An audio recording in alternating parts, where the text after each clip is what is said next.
임절 또는 대강절이라고 하는 거죠. 그런데 성탄절 우리가 맞이할 때마다 꼭 생각해야 될 것이 있습니다. 그건 바로 예수님의 재림이죠. 2000년 전에 예수님이 베들레헴에 오셨던 것처럼 앞으로 예수님이요 다시 이 땅에 오십니다. 구름을 타고 오시죠. 그런데 2000년 전에 오실 때는 우리를 구원하기 위해 오셨고요. 그러나 다시 이 땅에 오실 때는 우리를 심판하기 위해 오십니다. 만약 예수님을 믿고 그리고 말씀대로 살고 그런 사람은 당연히 구원을 받는 거고, 반대로 예수님을 믿지도 않고 말씀대로 살지도 않는 사람은 심판을 받습니다. 그러니까 우리가 예수님 맞이할 준비를 제대로 해야 되는 거죠. 이런 우리 성탄절 이런 기간을 통해서요. 특별히 오늘부터 몇 주 동안 말라기서를 살펴보려고 하는데 이유가 있습니다. 말라기서는 구약 성경의 마지막이죠. 근데 그때부터 예수님이 오실 때까지 중간에 다른 성경이 없어요. 예. 무슨 얘기냐면 말라기서 이 당시에 백성들의 신앙의 상태를 보면 곧 그때가 이제 400년 후에 예수님이 오시거든요.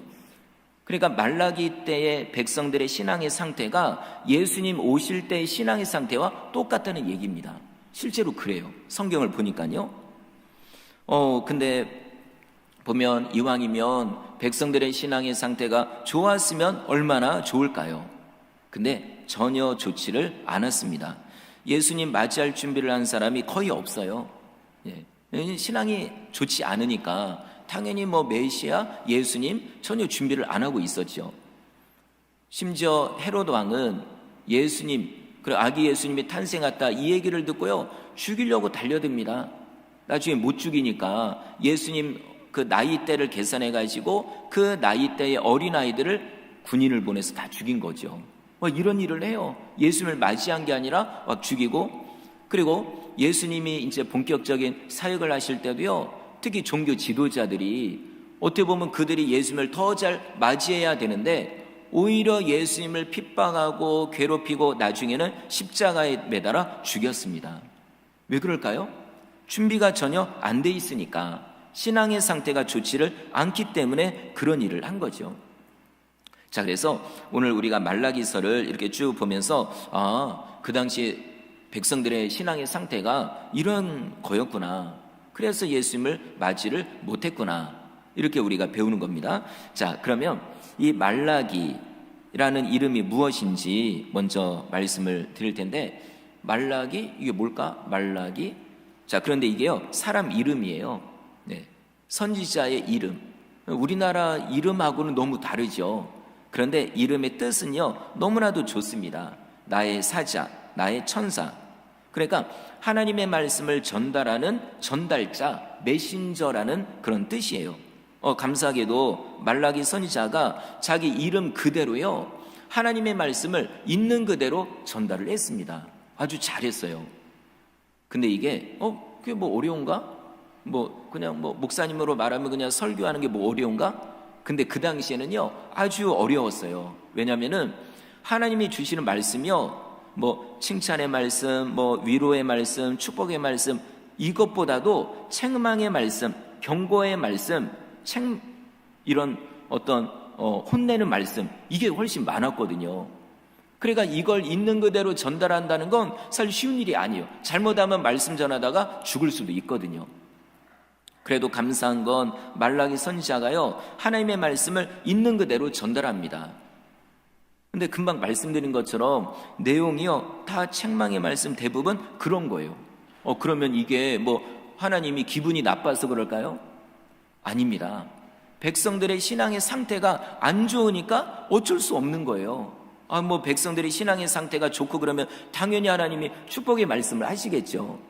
근데 백성들의 상태가 너무 아닌 거예요. 특별히 하나님께 예배하는 제사가 완전히 무너져 있습니다.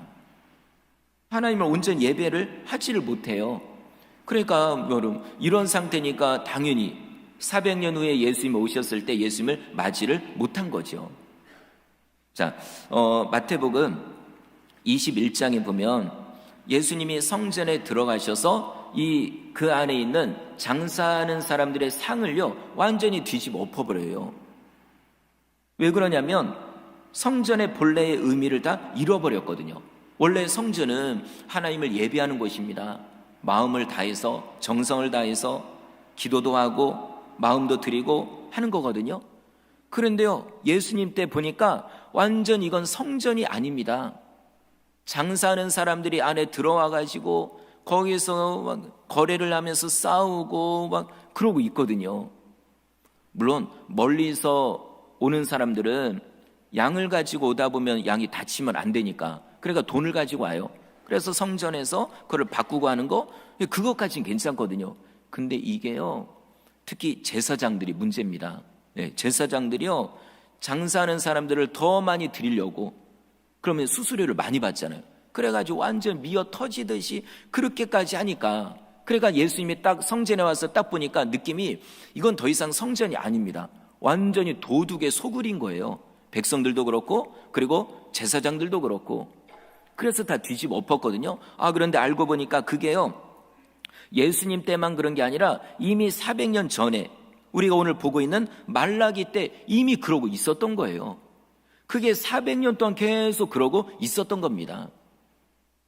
자, 그러니 하나님도 그렇고 예수님도 그렇고 분노할 수밖에 없는 거죠. 자, 그러면 우리도 한번 돌아봐야 됩니다. 우리도 마음이 하나님의 성전이라고 하거든요.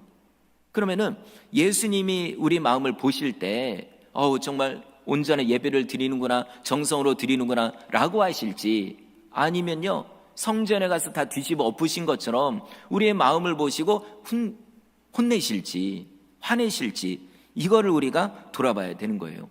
그래서 나는 지금 예배 생활을 잘하고 있나 기도 생활은 잘하고 있나 하나님의 뜻대로 잘 살고 있나 그러고 있으면요 하나님도 칭찬하시고 나중에 예수님이 재림하셔서도 우리를 분명히 칭찬하실 거예요.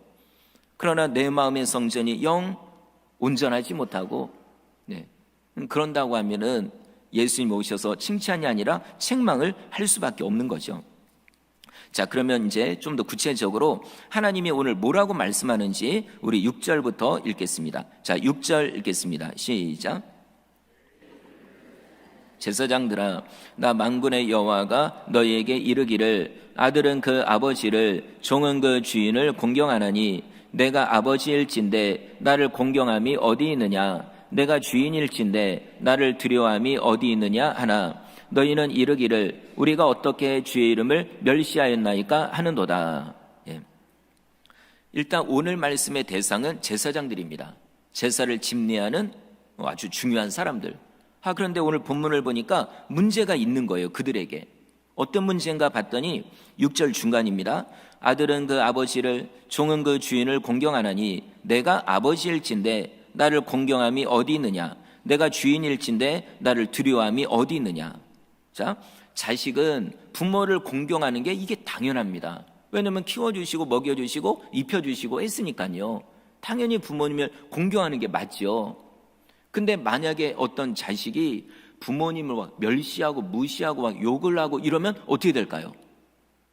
구약 성경에 보니까 그런 자식은 끌어다가 돌로 쳐서 죽여라 이렇게 돼 있어요. 하나님이 하신 말씀입니다. 아니면은 계속 부모님 말씀 불순종하면은 저기 죽여가지고 까마귀에게 눈알이 파이도록 해버려라 이렇게까지 돼 있습니다. 그러니까요 부모를 무시하고 멸시하는 건요 엄청난 죄라는 거예요. 자, 그래도 사실 부모님이 자녀를 사랑하니까 그래도 어느 땐 용서하고 그래도 또 용납하고 이렇게 하죠. 근데 더 무서운 거는 종과 주인의 관계입니다. 옛날에 이 종은요 주인의 한마디에 죽을 수도 있습니다. 주인의 소유물 중에 하나예요. 근데 만약에 어떤 종이요 주인을 무시하고 멸시하고 뭘 시키면 그냥 안 해버리고 주인님 당신이 하시라고 이래보면 어떻게 될까요? 정말 옛날엔 진짜 죽습니다. 주인이 감히 주인한테 그죠? 그런데 지금 누가 그러고 있다는 거예요? 이스라엘 백성들이. 누구한테요? 하나님께. 아니 본인들은 하나님을 아버지라고 부르거든요. 그런데 아버지 대우를 안 해요. 완전히 무시하고 멸시하고 그리고 또 하나님을 주인님이라고 하거든요. 우리의 주님이시여 와 이렇게요. 그런데 정작 주님 대우는 안 하는 거예요. 완전 종 아니 입장이 바뀌었어요. 완전히요. 자기가 주인이고 하나님이 종인 것처럼 그렇게 완전 묵살해버리고 무시하고 이러니 여러분 하나님 입장에서 너무나도 괴로운 거죠. 자, 하나님이 그동안에 이스라엘을 얼마나 많이 도와줬습니까? 지난번에 이스라엘이 애굽에서 나올 때 그때 사건을 말씀드렸죠. 와, 정말 얼마나 놀라워요. 홍해 바다를 갈라서 그 길을 건너게 하시고, 그리고 광야에 40년 동안 만나를 먹여주시고, 그것도 200만 명이나 되는 사람들을요. 그리고 물이 없으면 반석을 쳐서 물을 솟아나게 하시고, 그리고 태양빛이 너무 뜨거우니까 구름을 펼쳐서 그늘로 만들어주시고. 여러분 얼마나 놀라워요? 그리고 그것만으로 끝이 아닙니다. 나중에는 백성들이 또 잘못해가지고 나라가 망해요. 그래서 많은 사람이 죽고 살아남은 사람들은 바벨론으로 끌려갑니다. 그런데 하나님의 은혜로요 70년 만에 다시 돌아오게 된 거예요. 이게 그들의 능력이 아닙니다. 하나님의 능력으로 바벨론을 멸망시키고 그리고 바산 나라를 세워가지고 고향으로 돌아오게 해준 거예요. 얼마나 감사합니까? 자, 그리고 또 와보니까 성전이 무너져 있어요. 이거 어떻게 합니까? 제사도 못 드리고. 그랬더니 하나님이 스룹바벨 총독과 여호수아 제사장과 여러 선지자들을 통해 성전을 완전히 완공하게 하시는 거예요. 사실 중간에 중단됐거든요. 16년 동안. 그래도 하나님 다시 한번 위로하고 성령의 능력을 주고 그래도 건축을 했어요. 얼마나 감사합니까? 그리고 또 그걸로 끝이 아니죠. 이번에는 느헤미야 총독을 통해서 무너진 성벽까지 건축하게 하십니다. 이건 얼마 만에 건축하냐면 52일 만에요. 제가 지난번 8월달, 9월달 2달 동안 집중적으로 설교했으니까 아마 기억이 나실 거예요. 얼마나 하나님의 은혜입니까? 막 적군들이 공격을 하고 위협을 하고 그 다음에 그 내부적으로도 문제가 있고 이거요 웬만한 사람이요 중간에 포기했을 거예요. 그런데 정말 하나님이 도와주시고 붙잡아 주셔가지고 훌륭한 느헤미야 총독을 통해서 성벽을 완공하게 하신 거예요. 이건 얼마나 큰 은혜입니까? 그런데 여러분 놀라운 거는 오늘 이 말라기서가 언제 기록되냐면은 그 성벽 건축을 끝낸 직후에 기록이 된 거예요. 뭐 학자들마다 조금씩 의견은 달라요. 그런데 대부분 딱 그쪽이에요. 몇 년도까지 확정할 수는 없지만 대충 그때입니다. 그러면 여러분 보십시오. 성전도 완공됐고 그리고 성벽까지 완공이 됐어요. 성벽도 멀쩡하고 성전도 멀쩡하고 뭐 성벽 같은 경우는 건축한 지 얼마 안 됐습니다. 우리로 말하면요 페인트 냄새가 날 정도예요. 아주 새 건물. 근데 문제는 그 안에서 예배드리는 자들이 문제라는 겁니다. 성전 안에서 건물은 멀쩡한데 예배드리는 제사장과 백성들의 마음은 이미 썩어져 있는 거예요. 그러니 이런 예배를 하나님이 받으실 수 없는 거죠. 우리도 그렇습니다. 아무리 교회가 괜찮고 뭐 멀쩡하고 뭐 크고 뭐 이래도요 예배드리는 우리가 문제가 있으면 이 예배는 하나님 받지 않으십니다. 그러니까 늘 우리를 돌아보는 거죠. 자, 하나님이 말라기 선지자를 통해 얘기하시는 거예요. 얘들아, 너네 어찌하여 나를 공경하지 않느냐? 어찌하여 나를 멸시하고 무시하느냐? 그랬더니요 제사장들이 이렇게 대답합니다. 예? 우리가 하나님을 멸시했다고요? 아니 우리가 언제 그랬다는 겁니까? 우리 지금 제사 잘 드리고 있잖아요. 제물 잘 드리고 있잖아요. 우리 뭐가 문제입니까? 이렇게 대답을 하는 거예요. 그렇지 하나님이 이건 뭐 그냥 얘기해서는 안 되잖아요. 그래서 확실한 증거물을 제시를 합니다. 3가지를요. 사실 3가지보다 더 많아요. 근데 그걸 줄여가지고 3가지 증거물을 제시를 하는 거예요. 저도 재판을 여러 번 가서 봤는데 이쪽 그러니까 피고인 그리고 이제 그러니까 그죠? 그 고소인 그다음에 또 하여튼 그죠? 이렇게 해가지고 재판을 하는데 근데 서로 말이 안 맞아요. 그럼 어떻게 될까요? 그때 요구하는 게 바로 증인 그리고 증거입니다. 증인과 증거가 확실하면 그거에 따라서 결정을 하는 거예요. 왜냐하면 판사가 뭐 그 현장에 있었던 것도 아니니까. 그러니까 양쪽의 말만 들어야 되잖아요. 근데 이게 확실하지 않으니까 그때 요구하는 게 증거와 증인입니다. 안 그래도 하나님께서도요, 확실한 증거물을 제시하십니다. 그것도 세 가지나요? 자, 첫 번째, 그들이 드린 떡이 증거물입니다. 하나님을 멸시한 증거물. 우리 7절 읽겠습니다. 7절 시작. 나의 제단에 드리고도 말하기를 우리가 어떻게 주를 더럽게 하였나이까 하는도다. 이는 너희가 여호와의 식탁은 경멸히 여길 것이라 말하기 때문이라. 예. 제사장들이 성전에서 떡을 드립니다. 근데 크게 두 가지를 드려요. 두 가지 떡을요. 하나는 진설병, 그러니까 진열하는 것. 이거는 성소 안에다가 떡을 12개를 만들어서 이렇게 올려놓습니다. 12지파 그 의미로. 이거는 일주일에 한 번 올려드려요. 안식일에. 그래서 올려드리고 그 다음에 일주일이 지나면 그거는 다시 가져와서 제사장들이 먹습니다. 근데 사실 제사장들이 많거든요. 그 중에 뭐 12개 먹어봤자, 그죠? 근데 제가 볼 때는 진설병 자체는 문제가 될 게 없을 것 같아요. 근데 그 다음에 문제되는 게 이게 두 번째 떡입니다. 이건 뭐냐면 하나님께 제물로 드리는 떡이에요. 불에 태우는 거죠. 안식일 때도 하고, 그 다음에 초하루, 그러니까 한 달에 한 번, 그 다음에 1년에 있는 절기 때, 이런 거를 이제 이렇게 드리는 거예요. 근데 이게 이제 문제가 되는 거죠. 자, 제사장들이 믿음이 좋을 때는 아주 하나님이 원하는 대로 떡을 만들어서 드립니다. 다 정해진 방식이 있어요. 좋은 밀가루로, 그리고 어느 정도 분량을 딱 채워가지고 그걸 드려야 되거든요. 그런데요, 제사장들의 신앙이 떨어지니까 이걸 제대로 안 드리는 거예요. 왜냐하면 어차피 태워버릴 거니까. 어차피 불태워 드리는데 뭐 우리가 먹는 것도 아니고, 그런다고 뭐 하나님이 보는 것도 아니고, 뭐 우리 야, 너 제사장, 김 제사장 너 하나님 봤냐? 아니. 이 제사장 너 봤냐? 아니. 야, 그러면 우리가 어차피 태워 드리는 건데, 근데 그냥 좋은 밀가루로 하지 말자 해가지고요, 안 좋은 밀가루로 만들어서 드린다는 얘기예요. 표현하자면 이거는요, 완전히 하나님을 무시하는 거죠. 아니, 다른 떡도 아니고 하나님께 드리는 떡을 하나님이 못 본다고 생각하고 이렇게 드리는데, 여러분 이거 완전 착각입니다. 하나님이 못 보셨을까요? 하나님은요, 사람이 보는 것보다 더 잘 보고 계십니다. 어떤 마음으로 드리는지, 어떤 밀가루로 드리는지, 원하는 하나님이 정하신 분량대로 드리는지, 아니면 조금 줄여가지고 드리는지. 자, 그러면 이들이 왜 그러는 걸까요? 아까워서. 네. 야, 뭐 불태워 버릴 건데 그거 뭐 그렇게 좋은 거 드릴 필요 있냐? 그러지 말자, 이겁니다. 완전히 하나님을 무시하는 거죠. 자, 그러면 우리에게도 한번 적용해 볼까요? 우리도 하나님께 드리는 것들이 있습니다. 일단 예배를 드리죠. 그리고 헌금도 드리고, 때로는 봉사와 헌신도 드리고, 기도도 드리고, 그저 드리는 게 많아요.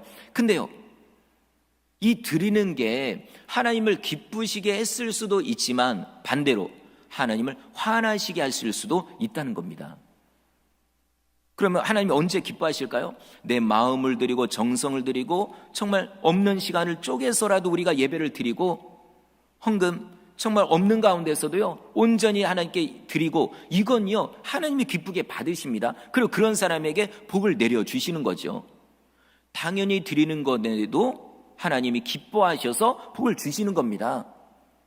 그런데 반대로요, 예배, 시간이 남으면 드리고 시간이 없으면 안 드리고, 바빠 죽겠는데 뭐 예배 드리냐, 뭐 이런 식으로. 그리고 헌금도 다른 거 다 써버리고, 그리고 남으면 드리고 안 남으면 안 드리고, 지금 내가 지금 경제적으로 어려운데, 빚 갚아야 되는데, 대출 갚아야 되는데, 뭐 직원들 돈 줘야 되는데, 아니면 위에다 어디다 바쳐야 되는데, 뭐 이런 생각으로. 여러분, 그러고서 남는 건 드리는 건, 이거는요, 진짜 이거는 성경에서 뭐라고 돼 있죠? 더러운 떡, 더러운 것. 뭐가 묻어가지고 더러운 게 아니라 욕심으로 드리고 탐욕으로 드리고 아깝다는 마음으로 드리는 것, 이게 하나님이 보실 땐 더러운 떡입니다. 여러분, 혹시 그런 걸 드렸다면 하나님이 받지 않으십니다. 그리고 그런 경우는 어떻게 될까요? 오늘 본문에 나오지만 너희가 그러고서 하나님 우리 도와달라고, 우리를 보살펴달라고 그래봤자 내가 그 기도 들어줄까? 이 얘기입니다. 그러니까 한번 우리 자신을 돌아봐야 돼요. 내가 하나님께 왜 안 주십니까? 라고 말하기 전에 우리가 먼저 온전히 드렸는지. 성도 여러분, 하나님이요 뭐가 없어서 뭐가 부족해가지고 드려라 막 이러실까요? 아닙니다.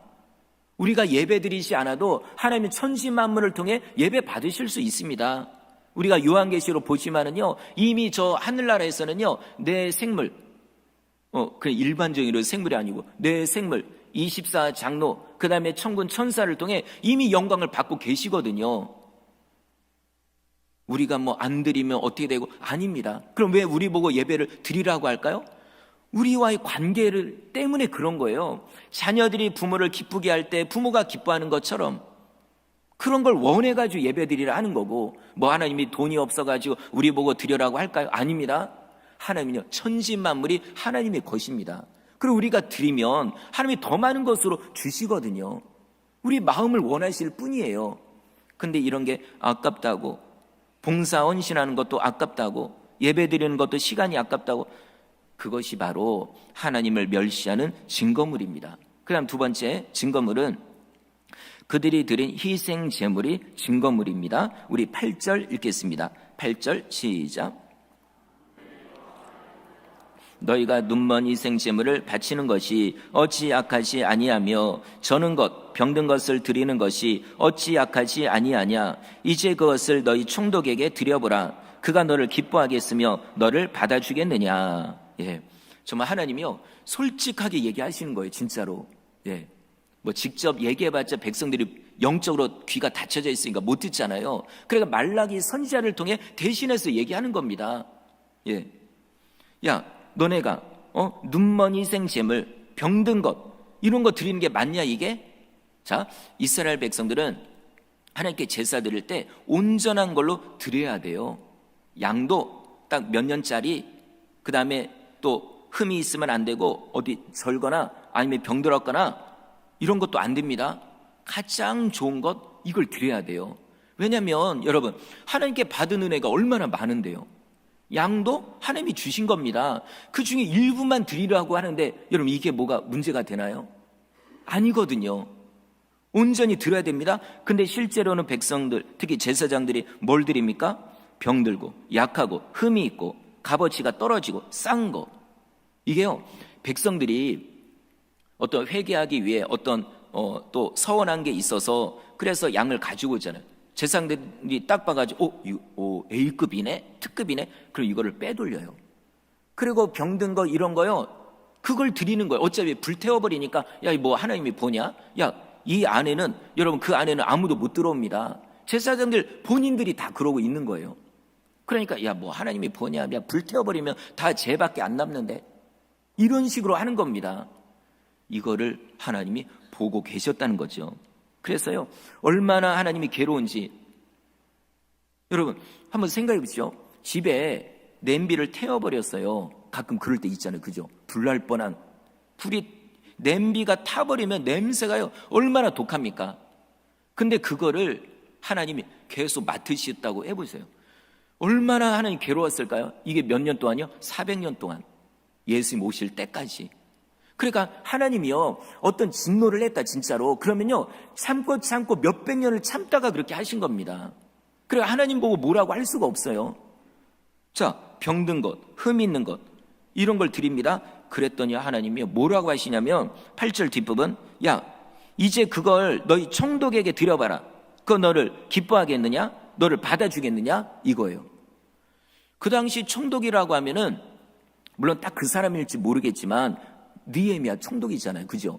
딱 그때 이 말라기서가 기록됐으니까 아니 그 훌륭한 사람 야 그 사람한테 너 병든 양 이런 거 드리겠느냐? 그랬다가 난리 나죠. 그죠?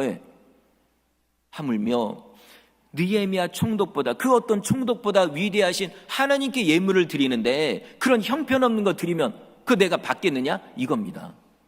그러니까 여러분 그들이 여태까지 드린 병든 제물이 하나님을 멸시한 두 번째 증거물입니다. 그다음 세 번째 증거물 그들이 드린 봉헌물입니다. 그 12절 13절을 보면은 하나님, 이 제사장들이 하나님께 봉헌물을 드리는데 어떤 마음으로 드렸는지가 딱 나와요. 서로 간에 뭔 얘기를 하면서 드렸는지 딱 나옵니다. 12절을 보니까 야, 하나님의 식탁은 더러워졌다. 하나님의 식탁이 뭐예요? 제단이거든요. 다 불태워버리고 그러니까 거기서 제사하고 하니까 시커먼 죄밖에 없지요. 야, 저기다. 그러니까 야, 그런 더러운 거기에다가 뭐 깨끗한 제물을 드릴 필요가 있냐고. 그거예요. 하나님의 음식, 하나님의 과일, 그런 거 경멸히 여겨도 된다 이겁니다. 대충 해도 된다 이 얘기죠. 그리고 13절, 야, 하나님께 제사 드리는 게 얼마나 번거로운 일이냐, 뭐 따지고 뭐 이렇게 막 재보고 이래서 좋은 거 드리고 그럴 필요 없다. 어차피 불태워 드릴 거니까. 그러니까 좋은 거는야, 어차피 우리가 먹어야 되니까 우리가 빼돌리고 그냥 병든 거 그리고 눈먼 거 이런 거나 그냥 드리자 이 얘기입니다. 그리고 또 봉헌물은 양, 뭐 염소, 소 이런 가축도 있고요. 하나님께 드리는 거. 그리고 금, 은, 뭐 여러 가지 물품들 이런 것도 봉헌물이에요. 근데 이것도요, 좋은 거 드릴 필요 없다는 거예요. 야, 좋은 거 빼돌리자.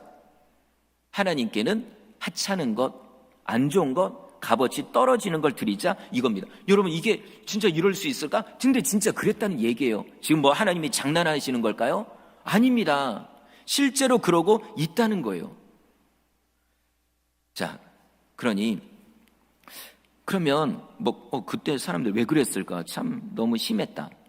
그럼 우리 한번 돌아볼까요? 자, 우리도 하나님께 예배를 드리고 물질을 드리고 여러 가지를 드리는데 정말 좋은 걸 드리는 건지, 그죠? 좋은 걸 드리는 건지 아니면은 쓰다 남은 것, 병든 것, 시간이 남으면 여러분, 그런 예배 하나님이 절대로 안 받으십니다. 어떻게 보면 뭐 모든 분들이 해당은 안 되겠죠. 근데 혹시 몰라요. 말라기 이 때처럼, 왜냐면 하나님의 음성을 못 들으니까 저를 통해 말라기서 이 말씀을 통해 지금 강하게 책망하고 있을지도 몰라요. 너네가 여태까지 드린 거 한번 돌아봐라 이겁니다. 진짜 정성으로 드렸느냐, 아니면은 남은 거 찌꺼기, 어떻게 보면 쓰레기 같은 거, 더러운 것 이런 걸 나에게 드리지 않았느냐 이겁니다. 여러분, 그랬기 때문에 자, 갈라디아서 6장 7절 읽어볼게요. 스스로 속이지 말라. 하나님은 업신여김을 받지 아니하시나니 사람이 무엇으로 심든지 그대로 거두리라. 예. 업신여긴다는 건 속인다는 거예요. 하나님을 속이는 거. 여러분, 하나님을 속일 수 있을까요? 근데 제사장들은 속일 수 있다라고 생각했기 때문에 400년 동안 그런 거예요. 뭐 하나님 보이지도 않는데 뭐 우리 뭐 이렇게 한다고 뭐라고 말씀도 안 하는데 그러고 그냥 그렇게 해버린 거예요. 400년을 속였습니다. 근데 하나님이 속아 넘어가셨나요? 아니거든요. 우리도 몰라요. 지금까지 예배드리고 이런 게 진짜 정성껏 드린 건지 아니면 그냥 대충 그냥 이런 식으로 한 건지. 어떻게 보면 옷을 입는 것도 사실 그렇습니다. 내가 정말 좋은 옷으로 입고 하나님을 예배한다는 마음으로 교회 오는 건지 한번 우리가 일일이 따져볼 필요가 있어요. 시간은 제때 시간 지켜서 오는 건지. 여러분, 출근 시간 웬만해서 맞추잖아요. 그죠? 학생들 학교 등교 시간, 옛날엔 저도 기억이요. 예, 제때 못 가면요 혼납니다. 예. 어느 때는 끝날 때도요. 저희 때는 그랬어요. 끝날 때도 선생님 딱 앞에 가시면은 뒤에 우리 친구들끼리 손잡고 가거든요. 근데 만약에 집에 빨리 가고 싶다 해서 먼저 가버리면 어떻게 될까요? 저도 옛날에 초등학교 때 빨리 간다고 딱 나가다가 들켰어요. 주먹으로 한 대 맞아. 여기 맞았는데 여기가 아프더라고요. 자, 그거 아니잖아요. 그죠? 우리가 예배하는데 사실 중요한 사람 만날 때는요, 여러분 몇십 분 전에 미리 가잖아요. 그죠? 멀리서 갈 때는 더 그렇잖아요. 요즘은 눈이 와가지고 이럴 때는 더 혹시라도 막힐까봐. 자, 하나님은 우리의 마음을 보십니다. 정말 내가 정성으로 예배하는 건지, 정성으로 내 마음과 모든 걸 드리고 있는 건지, 아니면 그냥 남는 걸 드리는 건지. 그래서 결국 내가 심은 대로 거두는 거예요. 심은 대로 거두는 것. 그러니까 한번 돌아보는 거예요. 내가 지금 누리고 있는 게 이게 좋은 거든 안 좋은 거든 결국 내가 심은 대로 지금 내가 먹고 있는 겁니다. 정성으로 정말 마음을 다해 섬겼으면 그에 대한 대가로 심은 대로 내가 누리게 되는 거고요. 근데 내가 그동안에 심은 게 별로인 거예요. 여러분, 땅속에 좋은 씨앗을 심어야 좋은 열매를 맺죠. 정성을 들여야 좋은 열매를 맺죠. 근데 만약에 죽어있는 것, 아니면 진짜 뭐 쓰레기, 아니면 정말 썩은 것, 이런 거를 심으면 그거를 거두는 겁니다. 바로 그 말씀이에요. 얘들아, 여태까지 너희가 한 것이 무엇인가 돌아봐라. 그로 인해서 너희가 누리는 게 무엇인지 한번 돌아봐라, 이겁니다. 자, 하나님이 얼마나 화가 났는지 이렇게까지 말씀합니다. 우리 10절 읽어볼까요? 10절 시작. 너희가 내 제단 위에 헛되이 불사르지 못하게 하기 위하여 너희 중에 성전문을 닫을 자가 있었으면 좋겠도다. 내가 너희를 기뻐하지 아니하며 너희가 손으로 드리는 것을 받지도 아니하리라. 예. 제사장들은 여태까지 잘한다고 생각했어요. 예. 왜냐하면 형식대로 하려고 해야 될 거 다 했으니까요. 그런데 그건 눈속임이었습니다. 예. 하나님이 얼마나 화가 난지, 야, 이따위 이런 예배, 이런 제사 내 필요 없다, 이겁니다. 너네 중에 누가 말라기? 너라도 성전문을 닫아버려라, 이겁니다. 아니, 여러분, 성전을 세운 분 누굴까요? 하나님. 무너진 성전을 세우신 분도 하나님, 성벽을 만드신 분도 하나님, 제사의 제도, 제사장의 제도도 만드신 분이 하나님. 근데 그 하나님이요, 이거 다 때려버려라, 때려치워라, 이런 식으로 말씀하는 거예요. 그 정도로 성전의 본질을 잃어버렸기 때문입니다. 안타까운 건 이 상태가 400년 뒤에까지 쭉 가는 거예요. 예수님 오실 때까지도요. 결국 어떻게 됩니까? 성전 무너져 버려요. 예전에는 바벨론 군대를 통해 무너뜨렸다면 나중에는요, 로마 군대를 보내가지고 완전히 다 부셔버립니다. 그러고서 이런 말씀을 합니다. 11절 마지막으로 읽겠습니다. 11절 시작. 만군의 여호와가 이르노라. 해 뜨는 곳에서부터 해 지는 곳까지의 이방 민족 중에서 내 이름이 크게 될 것이라. 각처에서 내 이름을 위하여 분향하며 깨끗한 제물을 드리리니 이는 내 이름이 이방 민족 중에서 크게 될 것임이니라. 아멘. 간단하게 말씀해서 예루살렘 성전 내가 부셔버리겠다. 왜냐하면 맨날 더러운 떡을 드리니까 내가 진짜 그것밖에 안 되냐? 이겁니다. 그래서 그들의 더러운 떡은 없애버리고 저 이방 나라 하나님을 모르던 백성들, 그들에게 예수님을 통해 복음을 전하게 하고 복음을 믿게 하고, 그래서 그들이 온전한 예배, 깨끗한 떡을 드리게 하겠다, 이 말씀입니다. 그게 실제로 400년 후에 이루어지게 된 거죠. 자, 말씀을 마치겠습니다. 언젠간 예수님이 다시 오시죠. 아니면 예수님 오시기 전에라도요, 우리가 죽게 되면 예수님을 맞이하게 됩니다. 예수님을 이제 만나게 돼요. 근데 우리가 그동안에 어떻게 살았는지, 내 마음의 성전이 어땠는지 우리가 미리 봐야 돼요. 안 그러면요, 나중에 예수님 딱 만나서 예수님 잠깐만요, 다시 좀 1년만 살게 해주세요. 여러분, 그런 거 안 통합니다. 한번 예수님을 만났다 그러면 그게 끝인 거예요. 그러니까 어떻게 해야 될까요? 우리의 마음의 성전을 돌아봐야 됩니다. 정말 정성껏 마음을 다해 하나님을 예배하고 섬기고 있는지, 아니면은 정말 더러운 거, 그냥 뭐 남는 거, 그냥 뭐 그렇게 하면 기쁨으로 예수님 맞이할 수가 없습니다. 자, 이번 한 달 동안에 이런 말씀을 통해 우리 한번 돌아보고 정말 주님을 맞이할 준비를 잘 하시는 성도님들 되시기를 주의 이름으로 축원합니다.